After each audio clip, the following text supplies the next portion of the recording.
Right. The new rules for building, funding, and selling software are pretty much back to basics.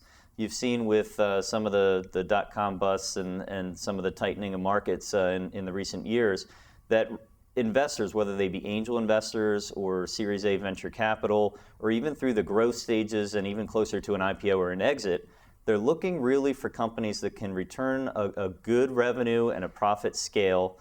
They really want to see the hockey stick start to take off in years 1.5 to 3.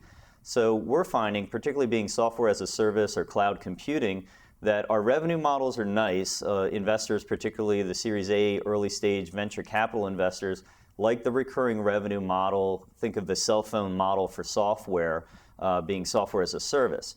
So for any organization that is either enterprise software or looking at moving to software as a service or cloud computing as a model for delivery, I would suggest that you really focus on making your revenue lines as clean and simple as possible.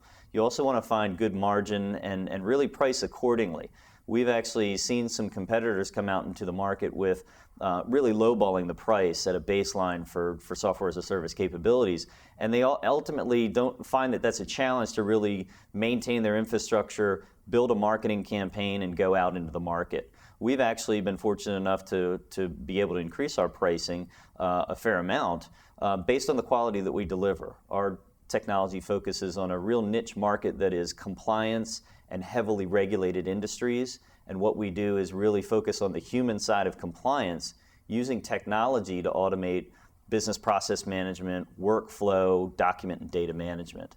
So we've been finding that the investment community is looking at us because of the SaaS model and the revenue lines, and the profit is a nice recurring revenue model, but they're also looking at new areas where technology can apply where it never has before.